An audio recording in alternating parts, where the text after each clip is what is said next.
Hi, my name's Olivia, and this is my anthropology final presentation. So I chose to compare two shows instead of going out into the field. So I chose New Girl, which is a comedy sitcom that surrounds the characters Jess, Schmidt, Nick, Winston, Cece, and Coach. This group of people is a tight-knit group of friends that kind of become like family. And for this project, we're going to compare season 5, episode 14, which is where Jess is served with a restraining order against her boyfriend and her ex-boyfriend, and she is convinced that she's not dangerous and isn't a restraining order person. And in another storyline in this episode, Nick, Schmidt, and Cece get to know the new neighboring bar owner, which they kind of butt heads because they're competing for business.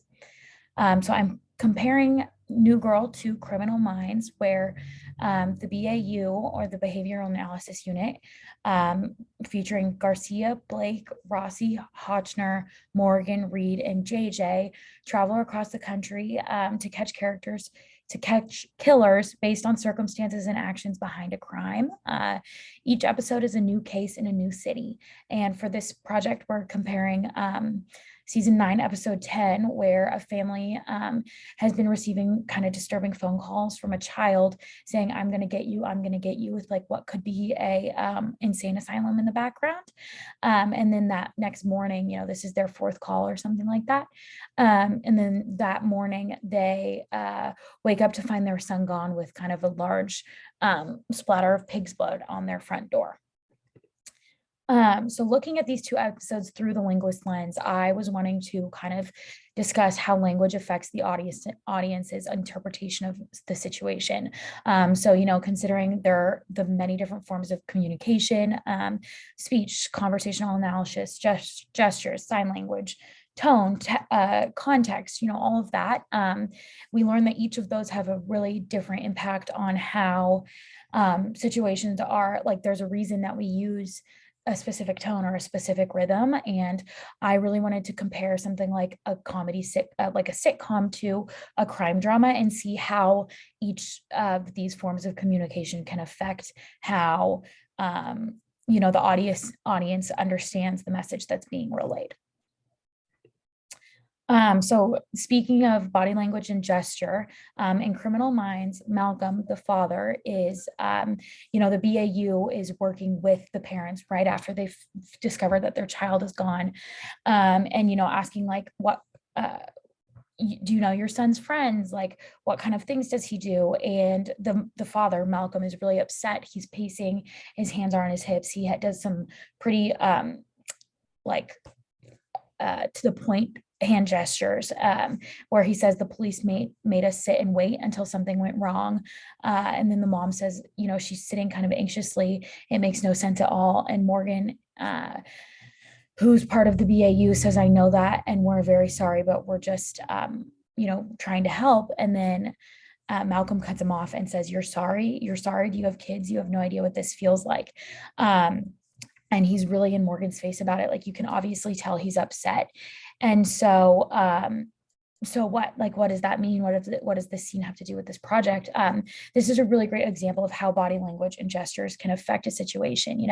Think of how Malcolm and this scene would have been had Malcolm just been like standing there, like, you're like, you're upset, do you know, like, do you have kids, but in a monotone way. So the gestures, the hand gestures and the hands on the hips and his body language really affect, like, we as the audience understand that he's frustrated and scared and upset, and that those aspects of communication really enhance that. So without these, it would have been not as effective. And to compare that to another scene with gestures, it's those gestures, we know that those are serious and we know that he's serious, but hand gestures in New Girl could mean a different thing. Nick with his hands on his hips, knowing his character, he's going to be more confused or impatient versus actually upset and scared.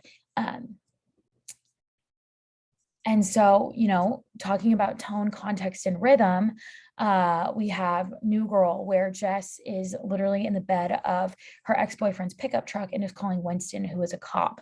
And this is kind of the scene that goes down where Jess is like, what would you say if I was in the back of Sam's pickup truck? And then it pans to Winston, who is immediately panicking, like, I'm worried about you because you have a restraining order. This guy has a restraining order against you, like it's illegal.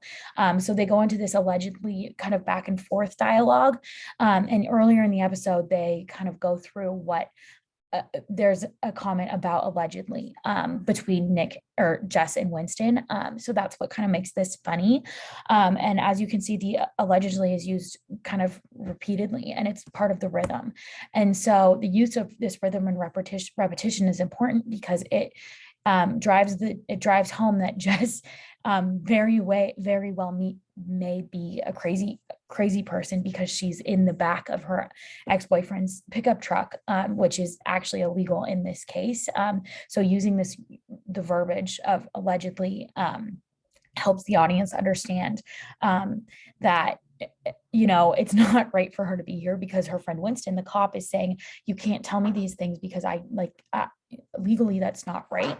And then also this gives the scene an aspect of comedy, which ties it back into the genre. And, comparing it to a scene where, they may be repeating things in Criminal Minds. Like, I can't even think of one because that is Criminal Minds is much more serious and it's a drama. So this kind of thing wouldn't really be happening in Criminal Minds because that's not the genre. And that's how, that's why language and gestures and all kinds of different forms of communication can affect how a conversation is interpreted. So in conclusion, body language, gesture, tone, context, and rhythm all have an incredible effect on communication and understanding. And in my paper, I'll kind of go more in depth about all of those things and what that looks like. Thanks.